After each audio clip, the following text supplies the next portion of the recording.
much. Let's talk some business. You maybe didn't realize this, but starting a business in these tough times makes perfect sense right now. That's according to co-authors of a new book called 5 Steps to Freedom: How to Cut Your Dependence on Institutions and Escape Financial Slavery. There the book is. It is out right now, and we are joined this morning by Jeff Nabers, co-author, and Phoebe Chongchua.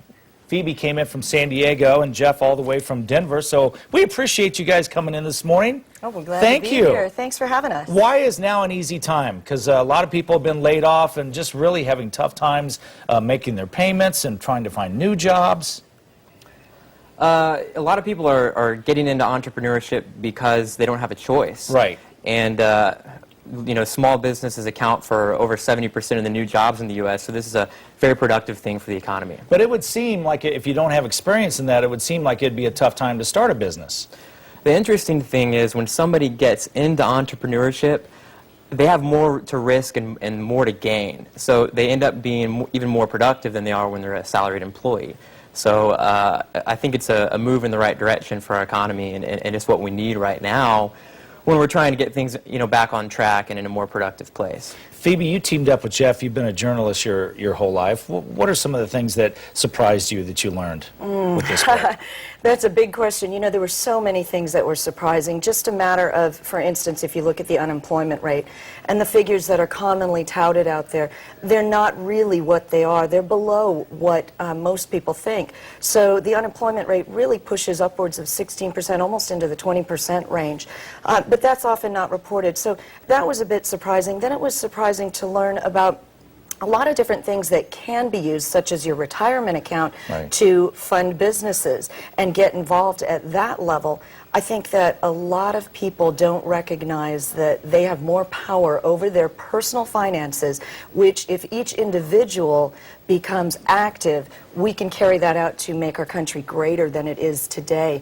But you know, there's just so many different surprising things, including the whole 5 steps that we detail. Let's talk about those 5 steps. We have a graphic that we can put up so you all can see it. Obviously, we're not going to tackle everything in this 2 or 3 minutes, but we do have a graphic with the 5 steps, I believe. Can we put that up? Anyway, could you talk about those? Sure. The first step in the 5 steps to freedom is measure.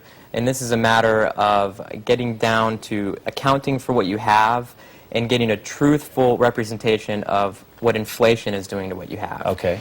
And as soon as you get that, that insight into what's going on with your holdings, you get pretty excited to move on to the second step, which is move everything that you have out of these big financial institutions that you know, that may or may not be delivering on their promise to make you wealthy at their expense. And the third step is to start saving. We advocate using precious metals, gold and silver holdings as a method of savings because they're, you know, the gold and silver supply is stable, unlike the supply of dollars. What about oil? Is that a good investment? I see oil as kind of a risky investment. Generally, in our book, what we put forth is a philosophy towards focusing on income.